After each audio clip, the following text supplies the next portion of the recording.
Number 2 देखिए, right first four term of an AP when the first term A and the common difference D R given below. आपको क्या ए यानी A1 आपको given है और common difference D की value given है और आपको फर्स्ट फोर एपी के फर्स्ट फोर टर्म आपको लिखने हैं। तो सबसे पहले जैसे गिवन क्या है, ए गिवन है, ए का मतलब है A1 आपको वैल्यू गिवन है, कितना है 10 है, ठीक। और क्या है, और डी की वैल्यू 10 गिवन है। अगर आपको A2 निकालना है तो A2 का फॉर्मूला क्या होता है, A1 पिछला वाला 1 और प्लस आपको डी करना है। तो कितना हो जाएगा, A1 आपका 10 प्लस डी की वैल्यू कितनी हो जाएगी, 10 हो जाएगी। 10 + 10 20, यानी A2 की वैल्यू 20 आ चुकी है। अगर हमें क्या निकालना है, A3 निकालना है, ठीक। तो फॉर्मूला क्या है, A2 + D। A3 निकालना है तो A2 लिखिए प्लस D कर लीजिए, ठीक। A2 हमारा कितना आया, 20 आया है और D की वैल्यू कॉमन डिफरेंस क्या है, 10 है, जो कि क्वेश्चन में गिवन है। तो यहाँ पे कितना हो जाएगा, 30 हो जाएगा, ठीक। A1 A2 A3, अब हमें कितने तक निकालना है, A4 निकालना है। तो A4 = A3 + D हो जाएगा, = A3 कितना 30 प्लस D की वैल्यू कितनी 10, तो ये वैल्यू कितनी आ जाएगी, 40 आ जाएगी। ये वैल्यू कितनी आ जाएगी, 40 आ जाएगी। अब हमें क्या करना है, इसको लिख देंगे AP, हमारी फर्स्ट फोर टर्म क्वेश्चन में बोला था, फर्स्ट फोर टर्म लिख लिए। अब यहाँ पे लिख देंगे AP = A1 आपका 10 हुआ, A2 आपका 20 हो गया, A3 आपका 30 और A4 आपका 40। इसी तरह आगे कंटिन्यू होता चला जाएगा। ये आपका फर्स्ट पार्ट हुआ। सेकंड देखिए, A आपका A1 -2 गिवन है, D की वैल्यू 0 गिवन है। तो हमें क्या निकालना है, A1 तो हमें पहले से गिवन है, देखिए -2 है, ठीक। और A2 अब हमें निकालना है। तो A2 का फॉर्मूला क्या होता है, A1 + D कर दिया, ठीक। A1 कितना है, -2 है, प्लस D की वैल्यू कितनी है, देखिए 0 गिवन है। तो कोई भी नंबर हो, अगर 0 ऐड करते हैं तो वो नंबर ही आंसर हो जाएगा, यानी क्या आंसर हो जाएगा, A2 हो जाएगा। अब हमें क्या निकालना है, A3 निकालना है। तो हमें क्या करना है, A2 + D हो गया। A2 हमारा -2 है, प्लस 0 कर देंगे, = कितना आ जाएगा, -2 आ जाएगा। इसी तरह A4 निकालेंगे। A4 निकालने के लिए A3 + D कर देंगे। A3 की वैल्यू कितनी आ गई, -2 + 0 = कितना हो गया, -2 हो गया। A1 -2, A2 -2, A3 -2, A2 -2। देखिए इस बार सारे नंबर हमें सेम आए, इसलिए है कि कॉमन डिफरेंस आपका क्या है, 0 है। अगर कभी भी कॉमन डिफरेंस 0 है तो A1 A2 A3 A4 A7 तक भी आप निकालेंगे तो वैल्यू क्या रहेंगी, सेम रहेंगी। अब AP = -2, -2,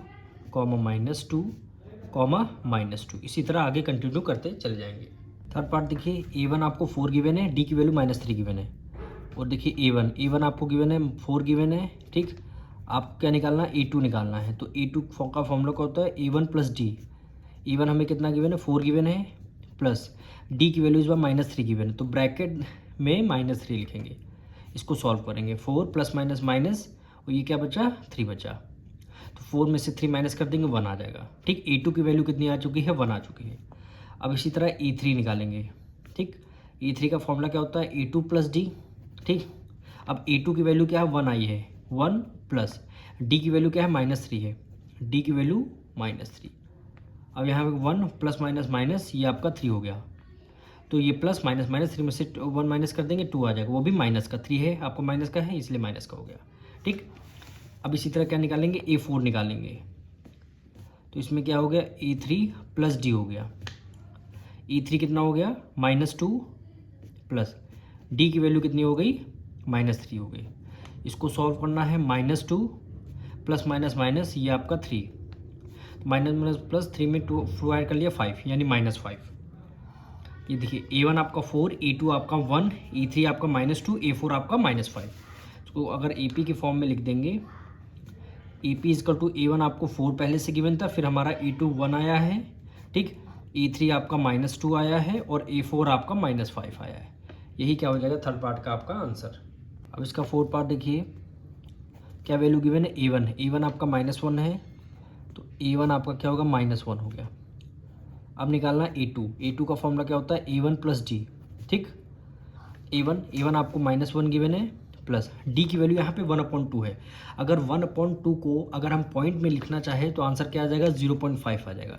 भाई अगर 1/2 को अगर हम पॉइंट में लिखना चाहेंगे 0.5 आ जाएगा। तो ये फ्रैक्शन को ना लिख करके हम पॉइंट में यहाँ पे लिखेंगे ताकि हमें कैलकुलेट करने में ईजी रहेगा। ठीक, 1 माइनस का है, 0.5 प्लस का है, प्लस माइनस माइनस 1 में से 0.5 माइनस कर देंगे, कितना आ जाएगा 0.5 आ जाएगा, वो भी माइनस का आ जाएगा, 0.5 आ जाएगा। ठीक, अब हमें क्या निकालना है, A3 निकालना। A3 is equal to A2 plus D. A2 की वैल्यू -0.5 और प्लस डी की वैल्यू कितनी हो गई, 0.5 हो गई। डी की वैल्यू 0.5 हो गई। अब 0.5 plus 0.5 minus, plus minus minus हो गया, तो यहाँ पे वैल्यू क्या आ गई, 0 आ जाएगी। A1 आप में मिल गया, A2 मिल गया, A3 मिल गया। अब हमें क्या निकालना है, A4 निकालना है। A4 is equal to A3 plus D.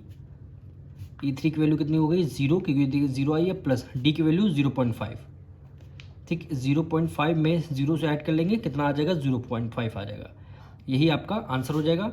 अब हम यहाँ पे AP लिख देते हैं, यानी AP इजकल टू A1 हमारा -1 आया है, A2 आपका -0.5 आया है, E3 आपका 0 आ जाएगा आया है, और A4 आपका प्लस का 0.5, प्लस का 0. इसको आगे कंटिन्यू करते चले जाएंगे।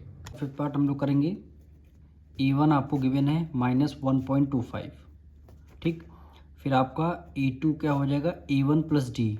A1 प्लस डी, A1 क्या है -1.25 प्लस डी की वैल्यू -0.25। ठीक, -1.25 प्लस माइनस माइनस 0.25 -1.50 आ जाएगा। ठीक, अब हमें क्या निकालना है, A3 निकालना है। A3 का फॉर्मूला क्या होता है, A2 प्लस डी। ठीक, E2 आपको किसने निकले, -1.50 प्लस -0.25, यानी डी की वैल्यू आपको क्वेश्चन में देखिए -0.25 आपको गिवन है। इसको सॉल्व करेंगे, -1.50 plus minus minus 0.25 minus minus क्या हो गया, प्लस हो गया। अब वो -1.75 आ जाएगा, क्योंकि 50 में 25 ऐड कर लेंगे, -1.75 आ जाएगा। अब हमें क्या करना, निकालना है, A4 भी निकालना है, यानी A4 is equal to A3 plus d. E3 की वैल्यू -1.75 प्लस डी की वैल्यू -0.25, -1.75 प्लस माइनस माइनस हो गया 0.25, माइनस माइनस प्लस हो गया, ये -2.0, ये आपका क्या हो गया, A4 हो गया। अब लास्ट में AP लिख लेंगे। A1 आपका -1.25 गिवन है, फिर आपका -1.50 गिवन है, -1.75 गिवन है, फिर -2.0 गिवन है। ठीक, यहाँ से आपको कंटिन्यू AP होती आगे चली जाएगी। अब मिलेंगे नेक्स्ट वीडियो में।